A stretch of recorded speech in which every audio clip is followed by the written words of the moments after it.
The lifetime of certain brand of a tube light may be considered as a random variable with mean 1200 hours and standard deviation 250 hours.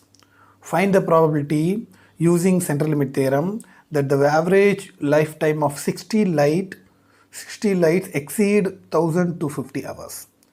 Okay, so here we have to use central limit theorem, but you see they are not given sum of n random variable. They are asking average lifetime of mean value. So here there is no Sn, here x bar. So this is very important problem. Okay, something different. Okay, so from the problem we are going to write the datas. They are given mean value is 1200. Okay, so mean is mu is 1200. Okay, and standard deviation is sigma, it is given by 250, and n value is given, n value is 60. So these are all given datas. And now here very important one, you see the probability using central limit theorem that the average lifetime of 60 lights, average lifetime, so that I want to find out probability of average lifetime x bar is exceed 1250. Okay, so this is I want to find out. But in our previous problem in central limit theorem, we found P of Sn because sum of n random variable. They are asking, listen very carefully, this is very important one. Here they are asking, you listen the question, probability that the average lifetime x bar is exceed 1250. So this is I want to find out. Are you clear? You see, generally we had Sn follows normal distribution n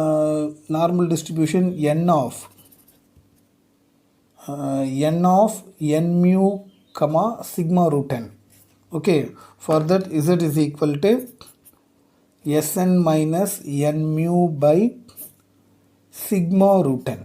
Okay, so this is we used for sum of n random variable where Sn is sum of n random variable x1 plus x2 plus etc xn, sum of n random variable. But in this problem we have to find out average. Average is what? Average is sum of n random variable divided by n. Are you clear? So that x bar is equal to x1 plus x2 plus etc xn divided by n is average x bar. Are you clear? But here x sum of n random variable is Sn. So Sn by n. So from this, what is Sn? Sn is equal to n into x bar. N into x bar. Are you clear? So I am going to derive second formula for the central limit theorem from the first formula. But in this examination you don't want to derive it. Directly you can use the formula. Okay.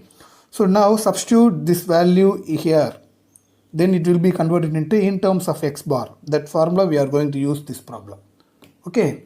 So substituting in the above, z is equal to Sn. What is Sn? N x bar minus n mu divided by sigma into root n. Okay. So dividing n in the numerator and the denominator. So when you divide n in the numerator, this will become x bar minus mu. When you divide n in the denominator, sigma by root n divided by n, dividing n. Generally the n can be written as root n into root n, 1 root n cancel, so sigma by root n.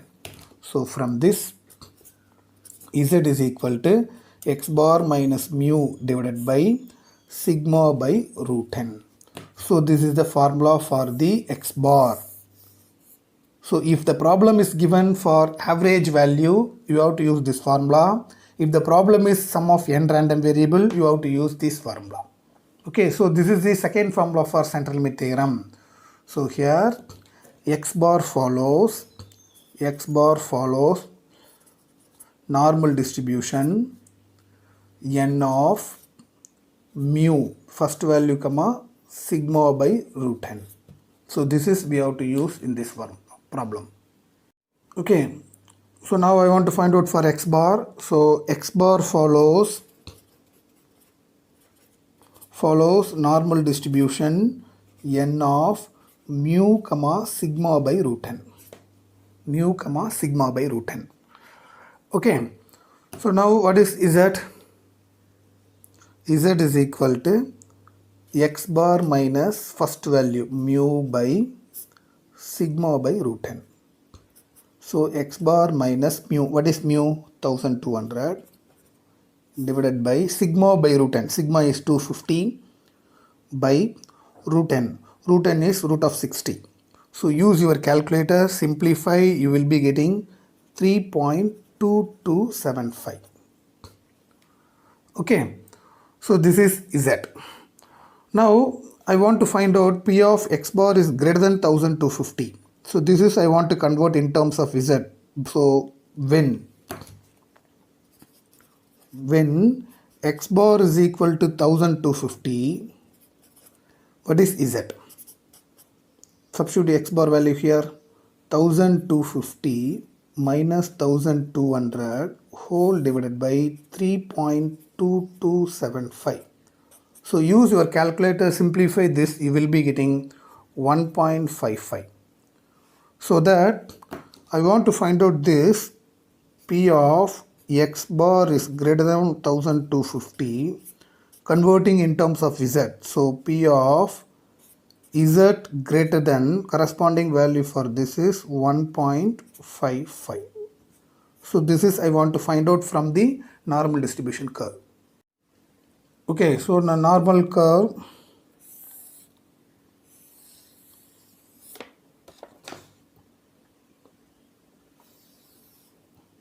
z equal to 0. So this is z equal to 1.55, positive value. Z is greater than 1.55. So greater than means this side. So how will you find shaded region?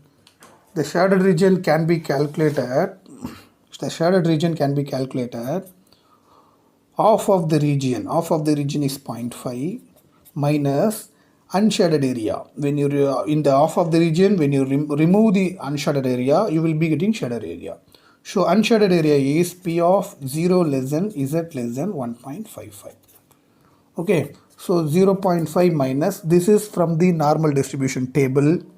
1.55 value is 0.4394.